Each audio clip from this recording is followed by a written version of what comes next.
On this episode of Redlit, I, as a former store manager, deliberately hired a thief as my replacement. Scammers want access to my PC. I turn the tables and start wiping their computer. Manager tried to take delivery man's livelihood. Makes him fear for his family's future. Don't worry, I've got your back. I, as a former store manager, deliberately hired a thief as my replacement. X post from R. Confession. Original post. https www.reddit.com/r/confession/comments/c&p40b/I_store-manager_former_store_a_core. Abusive owners tried to get me to unknowingly hire my own replacement. Due to their behavior, I hired a thief to replace me instead. I was recently let go from my job as a store manager. The company I worked for was abusive to both me and my staff. Some examples. There are a lot more. Would be the owners, upper management coming to the store and chasing the staff around while snapping their fingers and saying, "You're not working hard enough. Go, go, go." Quote. The owners, upper management coming to the store and telling me how fat ex-employee is. The owners, upper management spreading rumors about the staff and I.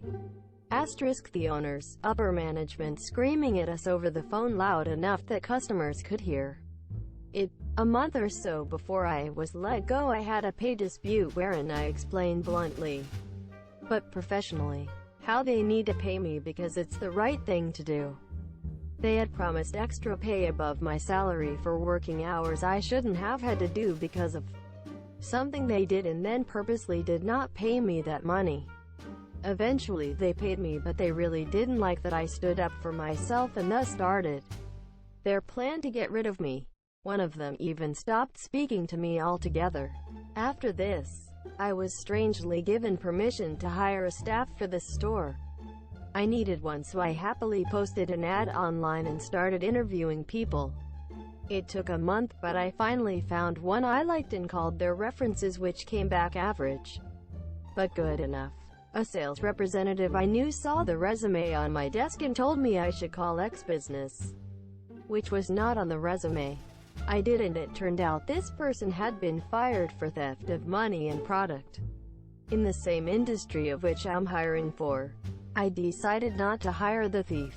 A few days after deciding against the thief, I was forwarded a resume from the owner that had stopped speaking to me. It was instructing me to interview the thief I decided against, but how did this owner get the thief's resume in their inbox? The ad was mine, and forwarded only to my email, and only I had the password to the account.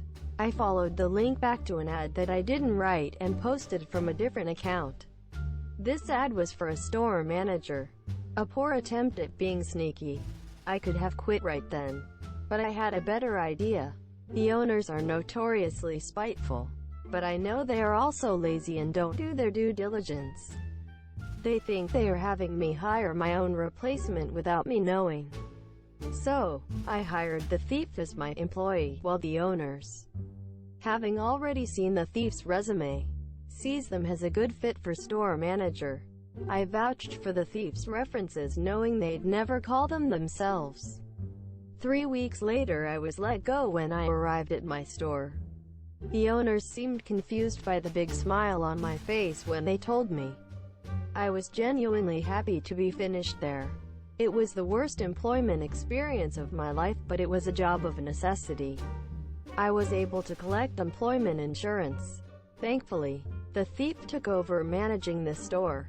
Thanks to the new store hours, the thief works 5 days a week, with no staff, open to close, unsupervised. Scammers want access to my PC. I turn the tables and start wiping their computer. TL, Doctor equals same as the title. A friend told me that this belongs in here. I have read many a ProRevenge, and I think that this may or may not belong here, so mods, if it doesn't, just let me know and I'll take it down and put it wherever it might belong. Background. I got our home phone number long before cell phones were a common thing to. As things have evolved, that phone number is part of my history and is utilitarian to use for things I don't want ringing on my cell phone. Like 99% of anything that requires a phone number for no good reason. So I have kept that phone number alive over the years.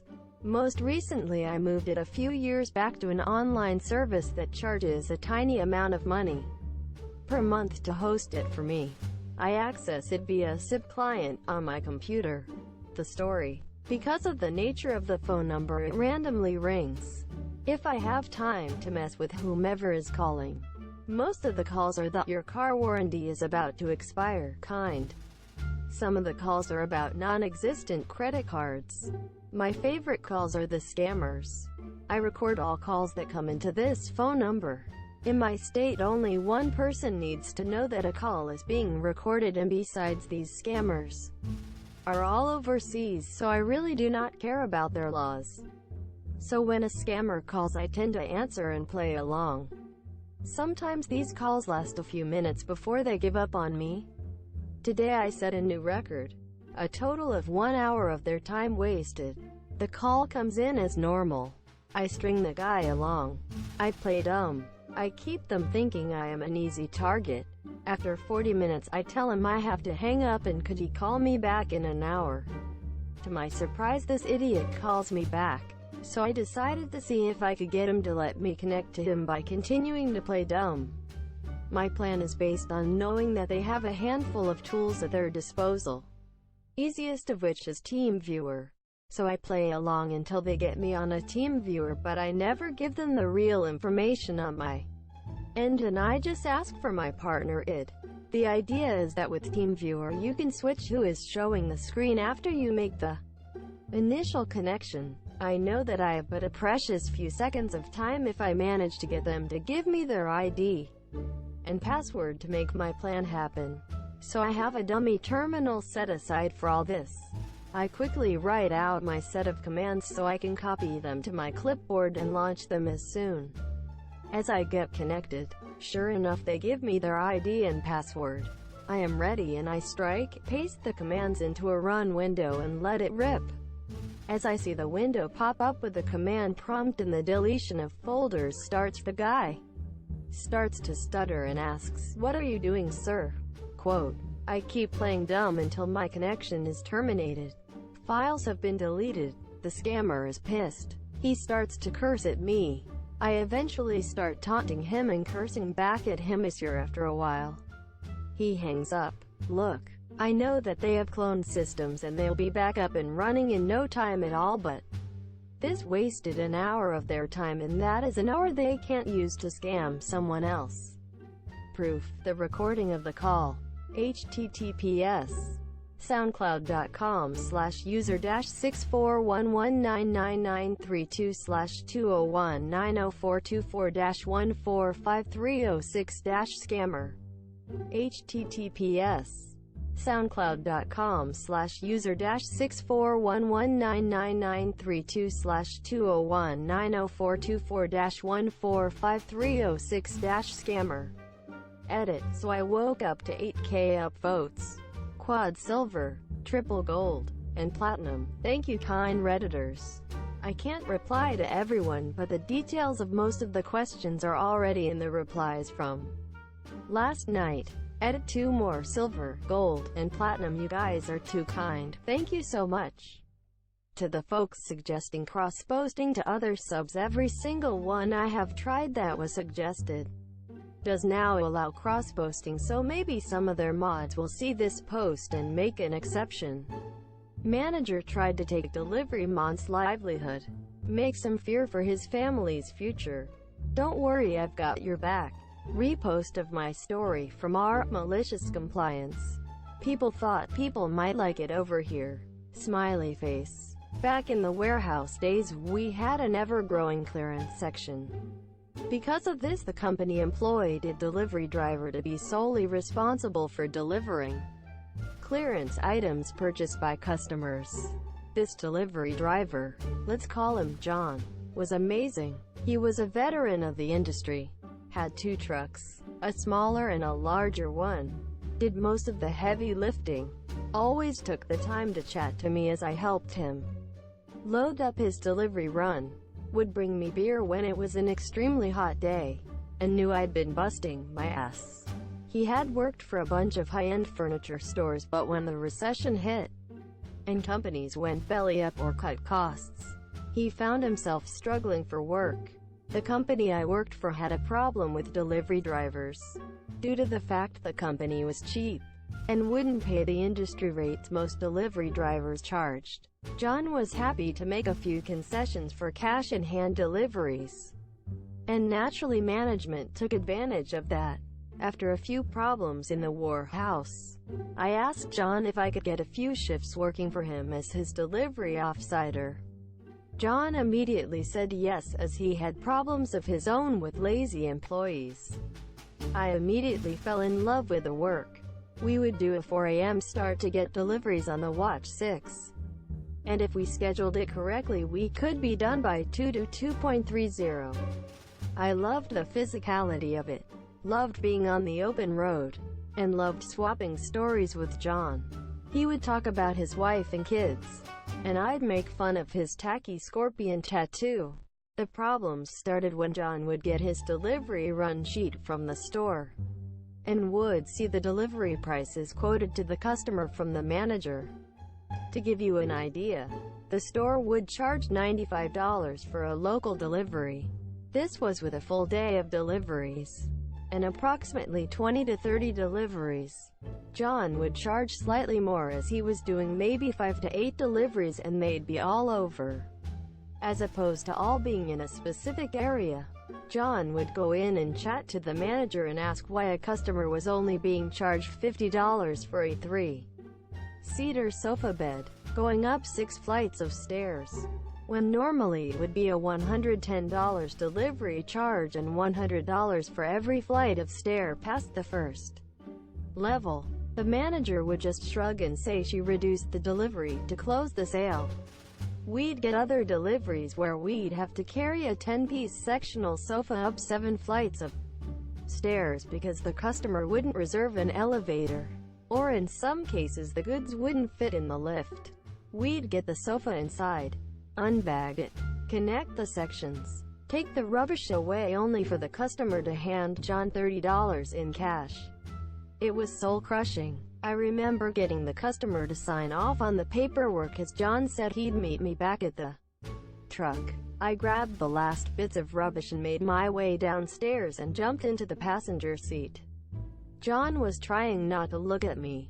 He'd been crying. I asked if he was okay and he kind of broke down a little, and confused in me that he was struggling with bills, that the company I worked for was his only decent paying job, that he was getting screwed over by the manager, that he might have to sell his trucks to pay his bills. My heart went out for this guy. He was becoming a fast friend and genuinely loved his job. I began to hatch a plan, based on my inside knowledge of the manager, the area manager, the general manager, and the company in general. I took John to a small bar and bought us a few drinks. We sat in a booth and I began to lay out my plan for revenge. I asked John why he didn't give the manager a price list and charge more for his deliveries. John, if I do that, the manager said that they'd drop me as their driver and find someone cheaper. I laughed. Me, call her now and quit. I explained that we had seen the run sheet for tomorrow. We had a massive run, 10 deliveries, and we already knew the manager had quoted ridiculously cheap prices, like $20 a delivery. John wasn't sure. Me, look, any other contract driver would charge $200 minimum per delivery. There's no way another driver will touch this company. John got on the phone, called the manager, put her on speaker, and quit right then and there. The manager, as expected, talked a big game. She said they'd be better off without John and that he just lost his biggest contract. John hung up, looking sick and panicked. I reassured him it'd be okay. I checked my watch. The store closed at 5 p.m. It was currently 1 p.m. Monsieur. I promised John by 4 p.m. he'd get a call back from the manager. In the meantime, we set about creating a new list of demands. That if they were to employ John, they do the following: charge a preset price, given to them by John. Pay for John's off-cider and gas. For any difficult deliveries, balcony lifts, fire escape deliveries, they'd charge an additional fee. That if they wanted to terminate John, they'd have to give him the appropriate notice. Sure enough, at 4:30, John's phone rings. Would you look at that? It's the manager. John answers and puts the phone on speaker. The manager, in a much more polite tone, says that if John will do the delivery tomorrow, she'll offer him a $50 gift card for the store. I hang up the call. John looks at me in disbelief. I tell him when she calls back, you lay out your demands. And that's that. 5 minutes later, his phone rings again. It's the manager. John answers and puts her on speakerphone. The manager starts her spiel, but John cuts her off. John begins listing the problems he's having with the company. At first he's nervous, but then the months of being screwed over kick in and he lays down the law like a champion. The manager laughs off John's request, and I encourage John to relay the next bit of information to manager. John, you know as well as I do, no other contract driver would get out of bed for less than $250 a delivery. For what you're proposing, you either sign off on my demands or good luck tomorrow. Manager, fine, do the delivery tomorrow and then we can. John, no, I'm coming down there now. You'll sign off on everything. Then we will load the truck up tonight and finish the delivery tomorrow.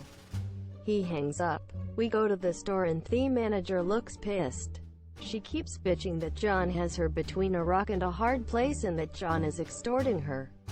I can't help but point out that I'm sure John's kids would like to eat tomorrow. John slaps the new contract he's written up by hand in the truck and says, sign it.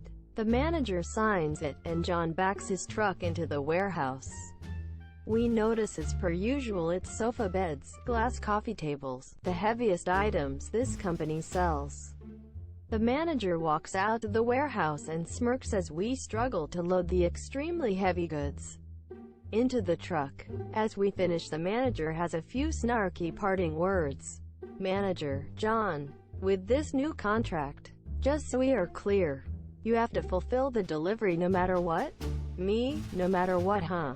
Manager, even if the customer isn't home, I expect you to make sure the goods are there. I don't want any goods coming back to the warehouse. John, you got it. It was a glorious delivery day the next day. 80% of customers' goods wouldn't fit, as the manager didn't explain to the customers that they had to measure their door frames. We had customers screaming at us, abusing us, saying it was unfair they had to now pay more than $20. And how dare we charge them more? We just laughed and complied with the manager's directive. We left every piece of furniture at the property, some in the hallways, others in the middle of doorways. Some we just left at the front door, as some customers refused to accept the delivery as they didn't want to pay us any money at all. For the nice ones who had cash ready and were happy to pay us for our obvious efforts, we went that extra mile to get the goods in and make sure they had the best delivery experience possible. Update: what happened with John? After I quit my warehouse job and landed a few acting gigs, I finally landed an acting role on a prominent series. Once at the job, I managed to talk to one of the producers about John, and John got a job picking up the sets from the studio warehouse and transferring the sets to the studio. He would then work with the night crew to erect the sets and get them ready for the next day's shooting. I see him around the studio lot between setups and also most nights when I wrap. He is making great money and is comfortably supporting his family and putting his kids through school. And there's still a good hard-earned beer at the end of the day.